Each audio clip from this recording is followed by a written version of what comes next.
Hello everybody, today in this video, I'll be ranking the restraints that are found on the roller coasters located at Six Flags Over Texas in Arlington, Texas. Before I get into it though, don't think of this video as like a ranking video. Think of this as a video basically just me discussing the restraints and what my thoughts are on them. And also another disclaimer, I haven't ridden all of the roller coasters at Six Flags Over Texas, only 8 of them, so you won't see every single restraint on this list. And another thing, if you are new here and you like what I post, consider subscribing. It really helped me out a lot on my journey to 500 subscribers. But with that out of the way, let's get right into the video. Starting off at the number 8 spot, we have the Runaway Mine Train's shared lap bar. So if you guys know me, I'm not really a big fan of shared lap bars because they're not really comfortable.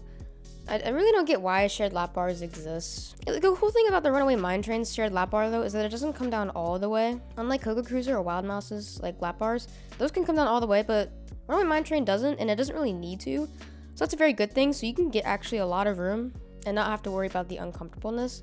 So these are comfortable restraints, yes, but it's a shared lap bar, so I have to put it down at the bottom. At number 7, we have Judge Roy Scream's lap bars. So these are the classic PTC lap bars, and I don't find them to be too uncomfortable. Actually, all of these restraints on this list aren't uncomfortable at all. It's just this one is kind of bulky and kind of unnecessary in my opinion. Like Judge Roy Scream could totally have buzz bars and you'll be fine. Maybe with a seatbelt would be good for like extra precaution, but it doesn't need these lap bars, but they aren't bad. So coming in at number 6, we have Batman the Rides over the shoulder restraints. If you don't know, Batman the Rides over the shoulder restraints are the classic B&M over the shoulder restraints. And I'm just going to shorten that to OTSR because I'm kind of tired of saying over the shoulder restraint. Anyways, if you guys know me, I actually really do like these OTSRs. They're pretty comfortable, they're ratcheting restraints, which I like. Easy to pull down, easy to get out of. What more do I need to say? It's your classic B&M OTSRs. At number 5, we have Mr. Freeze Reverse Blast's lap bars. So these are actually kind of weird restraints. For one, these are actually pretty bulky lap bars, like they're pretty big. The one thing I do like about the bulkiness of the lap bars is that there's a nice handle that comes across so you can hold on. It's easy to hold on to during the ride, basically. But here's where the weirdness comes in. So, you know how on like some roller coasters, lap bars have shin guards? Well, Mr. Freeze has that, but it's not for your shin.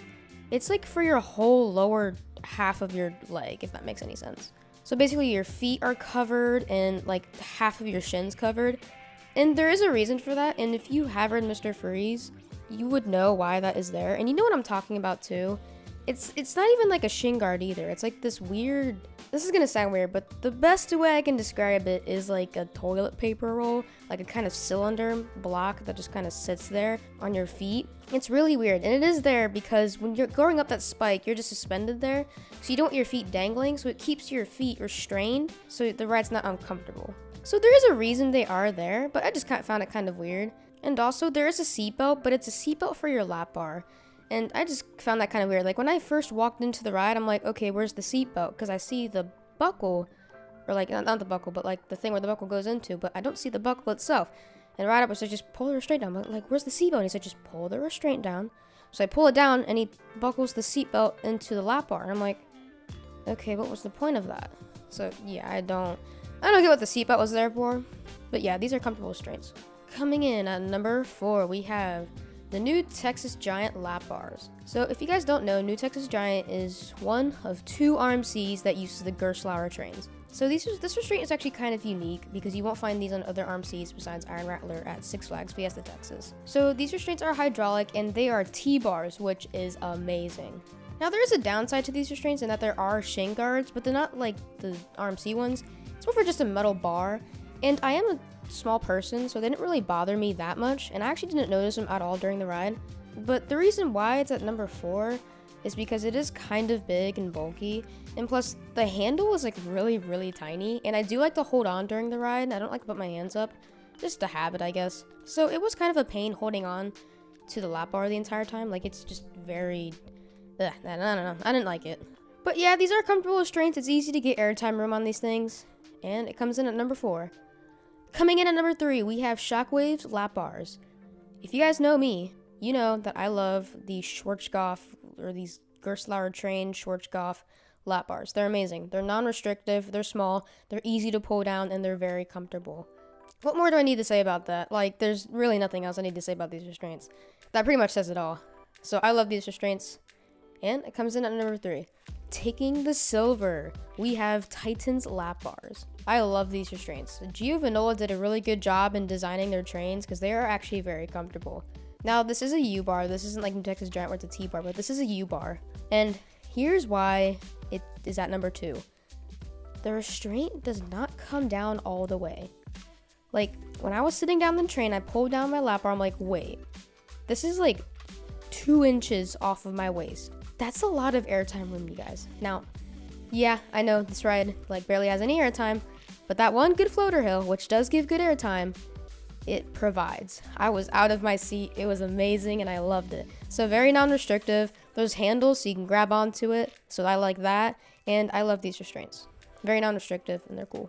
Coming in at number 1, what could it be? I wonder. Oh yeah, how about Lavi Bora's lap bars? These things are amazing. So like I said with the Titan's lap bars, they don't come down all the way. And by that, I mean like barely at all. Like you move the lap bar an inch towards you and it stops. Like that's it. Like you thought you had room on Titan? You thought you had room on Comet. Oh no. You might as well have no restraint at all on Lavi Bora. Like you're pretty much open. These are way better than Buzz bars and yeah, I just like this. Now, there isn't any airtime, so that does kind of explain why these don't come down all the way. This ride does focus on positive G-forces, but it's just nice that there's no seatbelts, it's non-restrictive, and it's something to hold on to. It pretty much acts as a handle, that's really all it is. But yeah, that's my list for the restraints at Six Flags Over Texas ranked. Thank you all for watching. If you liked it, drop a like down below. And let me know whether or not you agree with my list, because I know it was kind of a weird one, like New Texas Giant number 4. Yeah, it's pretty weird. But yeah, again, if you're new here and like what I post, consider subscribing. It'd really help me out a lot. And that's all I have for you guys today, and I'll see you all later. Bye.